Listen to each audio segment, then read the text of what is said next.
Hello, everybody. We are back and we are here with Tais O'Donnell, everybody. A young up and coming is probably not the thing to say because he's got world titles in the junior division.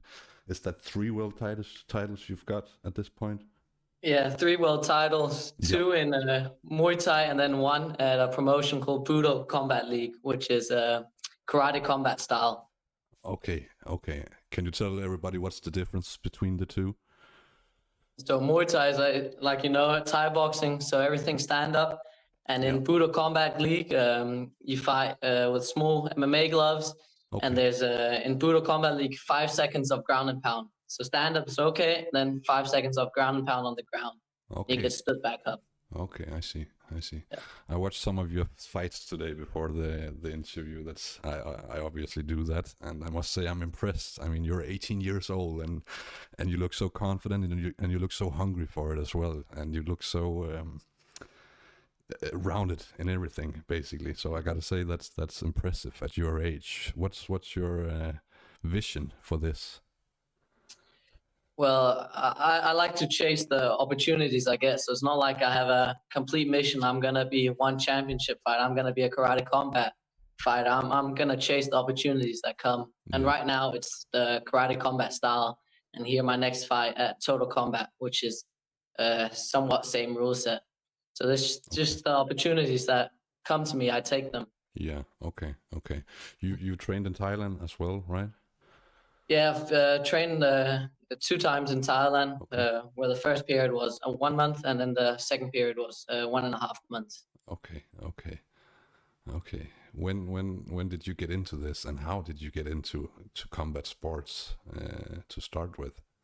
Well, I got into it at start 2020. I've always been an active kid, so I've been playing football, rugby, athletic in general, and but I kind of needed a bit more, and I kind of liked the idea of fighting, and my dad had been watching quite a bit of UFC. Okay. So we found a Muay Thai gym here in Odense, Denmark, with the coach Jimmy that I'm still with now. And from the first training, I just fell in love with it. And then slowly all the other sports I did and activities, they kind of fell off, and it was just, Thai boxing that I was going to run with. Okay. That's nice. And when did you kind of figure out, okay, I'm actually good at this. This is the way I want to go. I want to go pro, basically, right? Yeah, I had a very hard start. Yeah, I was a very small kid for my age. I fought my first fight when I think I was 12 or 13, and I was at 33 kilograms. Yeah. So I was small for my age, so I had a hard time finding fights and kind of get matched well. So I actually won my first fight, but then I went on to a 7 fight losing streak. Oh, really? But yeah, in that period, I was chasing everybody. I was fighting everybody. I was fighting guys 10 kilos bigger than me in Germany, taking last minute fights against guys with 20, 30 fights. And, but I was always showing up the Monday after the weekend of fighting and just ready again to train. And then, it kind of slowly just flipped, Then I started winning all of a sudden. With my first win after that losing streak at the Danish championships. And I think everybody thought it was a big upset that I went in and won that fight. And then since that, it's just been, one path, and it's just been, getting bigger and bigger. It's a good thing that you don't take losing that hard then, it's something that makes you build on it and take information from it, basically, right? Yeah, definitely. You need to be comfortable with losing, because otherwise the loss is just gonna bring you all the way back down where you started. Yeah. You're also a coach now. What do you get from that as a fighter? Is there anything you take from that as well to your own? Yeah, definitely. Jimmy, as soon as I started, being able to do small stuff, he wanted me to become a trainer. Then I started the kids class and the adults class and then teens class, and I've also stepped up on the fight team class. And he just has the vision that as a trainer, you need to be able to see stuff and analyze people. And through being able to do that, you kind of bring it automatically into your own game, and you'll be able to find combinations because you're helping people practice them, then of course it's easier for yourself to translate it into your own game. So it just opens your vision to different aspects of fighting. Okay. This is probably a hard question. Is there anything a pro fighter can learn from sparring a new trainee, for an example? Can they get anything from that interaction? You know, that's a hard question. I know. Yeah, but it's definitely like you definitely can, because I know many fighters have the problem. They can do very well against a very good, even a pro fighter, but as soon as they then end up sparring some new beginner who's awkward, doesn't have a style, and is just in general complete new to the game, it's like you can't find any holes because it's fighting chaos. It's just chaos, basically, right? Exactly. So like, if you can start, like being calm in the situation where you have an awkward guy, you're scared of getting hurt, like you're scared of getting injured, but like you can always help him, or you can be able to like just take it slow and like focus on your technique and do a bit like this Thai style, sabai, nice and chill, and find like techniques and holds through that, instead of being all tense and scared that you're gonna be injured. For sure, man. What do you do like to get back when you get your body back on track when you're done training, to relax and stuff like that? Is there anything specific you do to help your body? Yeah, well, now I like my sleep, so I need to get my 8 hours of sleep, and so get home, no hobbies. Eat, get ready, go to bed, and have to get up early for the full-time job in the morning. But otherwise, I very enjoy my saunas. I like my infrared saunas, so I got one at the home, and like use it at least a couple times a week. It's just nice. That's a completely different way to sweat than anything else, but I like it too. Actually, I like it too. You don't do anything like you don't have any hobbies to get your mind into another place than fighting, or is it just training and staying on track? Well, just training, and then if like I need to get my mind, peace. I need to get peace in my mind. I actually like just going for a long run, slow pace, no music, no nothing, just no route, just go run in some forest, or just but just go run for like an hour or two. And of course, we got to talk about you going pro now, right? I'm officially going pro now, and having my first pro fight in Denmark in October. So it's going to be very good, nice. I hope I can go watch it for sure, man. Do you know much about your opponent yet, or? I don't know much. I can see he's a bit shorter than me, and he's aggressive. He has a very aggressive style. So he's gonna he's gonna want to put on like fight of the night. So I'm down to bang. For sure. I've seen he has a lot of fights in Thailand and Cambodia, I'm pretty sure. So he's also well experienced. Okay, that's good. That's good. Nice. What do you think the biggest change will be going from amateur to professional for you?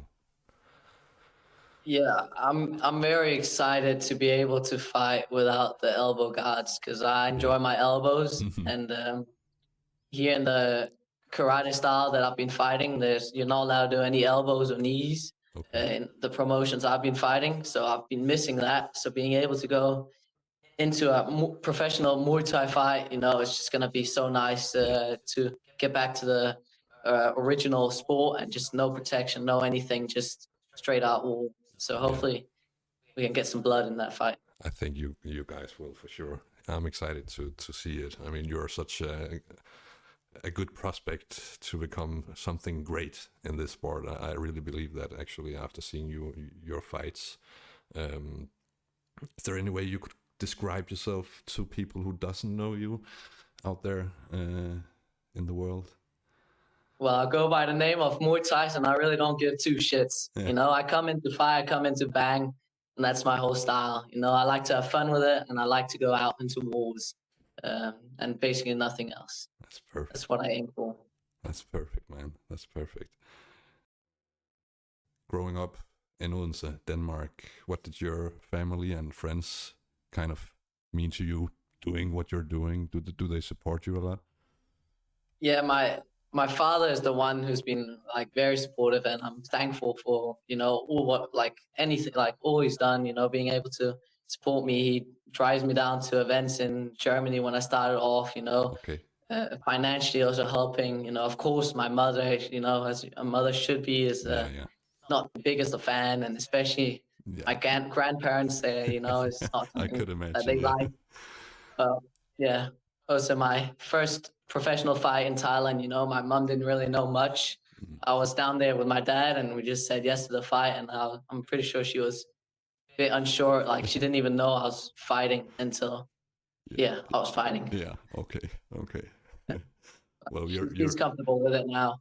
Yeah. You know, she knows that this is what I want. Okay. Okay.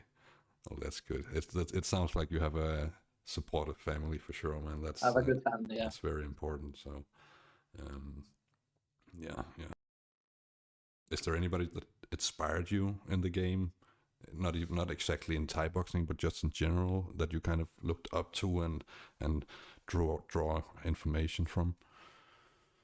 Yeah, I'll definitely say, my coach, Jimmi Busk, and then also my dad, you know, because they just had like the thought, they trusted in the process, and my dad trusted fully in Jimmy. You know, I lost 7 in a row, you know, having to go back to classmates saying, oh, this is the 6th fight I lost in a row. Like, that was, you know, a bit different, but, you know, my dad and Jimmy, they like, who cares, you know? Yeah. It'll come by itself, and they just had the perfect attitude for me to be able to, not give 2 shits and just keep, going at it. And I'd say their mentality to my fighting career has been perfect. And it's kind of like I look up to that attitude of just going in there, having fun and fighting and training. Yeah. Okay. Another question is, people call you the Danish Muay Thai machine. How would you describe your style in your own words? Yeah, it kind of fits, you know. I'm a bit of a machine, you know. I go in there with perfect cardio. I've never been tired in any fights, so no. Yeah, machine fits well. Just the more rounds, the better. Mm-hmm. Yeah. Could you ever see yourself going into stuff like MMA, or is it pure Muay Thai you're going for? If I ever went into MMA, you know, the goal would be to become the baddest motherfucker in the UFC. Go after that BMF belt. You know, I don't want to be any bantamweight champion, because then you'd have to know how to do the BJJ, and that's just not for me. No, I like to stand up and fight. Okay. If I ever went into UFC, it's gonna to get that BMF belt. Yeah, because also UFC is so dominated by wrestlers right now, right? And that's kind of it's not really what people wants to see, you know, but yeah. What goes through your mind before a bell rings? Let's say at your first fight, actually, what went through your mind then? It's my first fight. I was like, what the hell have I gone into? You know? No, my coach Jimmy, you know, it's just a crazy man, you know, been in Thailand so many years, just so chill about it. And I'm about there to have my first fight as a little kid. You know, I was like, how could he act like how could he be so calm? Be like this? But now I've kind of taken the same routes, and so I'm quite calm, you know, the whole way through. Okay. And when we go over to these fights in England, you know, I've been quite a few this year already. It's just a nice, fun trip, you know. I enjoy it. Yeah. So that's the biggest difference from when you started out, that you're way more calm now and collected. I'm calm and collected, and and I have learned to enjoy the little trips and process of fight days and weigh-in stuff. Is there anything you switch on when you have to, or do you try to keep calm your mindset? How does it work for you? Because some people want to, you know, get raged up and just go in there and fuck somebody up, but many people try to stay calm because that's better for the heart rate and stuff like that, right? Yeah, I'll never be able to, you know, get myself going like that. And I would always, as a warming up, just all calm, collected, and just chill. You know, I like to have that chill vibe. And then when it's go time, you know, then I can switch on. That's perfect. But actually, in many of my first couple of fights, the first round, I always lost and went into win the later rounds. And in many of the fights I've lost, I've lost the first 2 rounds, but in the third round I've turned it completely over. But now I'm getting a hold of starting from the get-go, winning round 1. Yeah, well, that's good. That's good. That's a good way to think, because that'll probably give you another round, stamina-wise in the long run. What's the hardest part of a lifestyle like you have, where you fight and you train? What do you have time for anything else, basically? The hardest part is like the periods now, working full time, training in like in the afternoon. It's just it's long, hard days with not much time for anything else. And the career you're chasing, the dream you're chasing, it's just full on every single day. So time isn't what's most off when you're living, like an up and coming fighter lifestyle. So that's the hardest probably. Yeah, and it's such a serious sport, so you kind of have to commit to it fully like that. So that's a good thing. You've signed with Combat FC, Denmark's new big promotion. What does that mean to you, fighting on home soil at Kobehallen in Copenhagen? Gonna be good. Yeah. It's last time I fought in Denmark was in December. Okay. All my previous fights have been in England, so it's gonna be good to have somewhat of a home crowd, and hopefully people have started recognizing me here in Denmark after some of the performances I've made over my last couple of fights. So it's gonna be good to get back home and fight. Okay. And also at a big event like Compa. Yeah. It's an interesting promotion. I'm looking forward to seeing what they put together. Do you see yourself chasing European titles next, or maybe already thinking about Thailand or the global scene at some point in your career? Well, it's good you mentioned European title, because I've heard something is coming up in November for me. Okay. So stay tuned, I guess. Interesting. We'll have you on, and you can tell about it when you announce it at some point. That's for sure. If I ask you to dream big, where do you see yourself in 5 years? That's when you're 23. No, you're 23. Sorry. Right now, I see myself in karate combat without a doubt. This total combat for me right now is a good path to get out there, and with so many from karate combat and over, just a couple more good performances, and I wouldn't doubt that I get a fight there. Yeah. It's going to be interesting to see where your career goes. I can't wait to see what you will bring to the table. And man, thank you for coming. It's been a pleasure talking to you. Thank you for having me. I hope to meet you someday in real life, and we can talk there as well. And let's have a talk in the future as well, right? 100%. Okay. Thanks. Appreciate it, brother. Talk to you soon, okay? Yep. Bye, man. Bye. Bye-bye.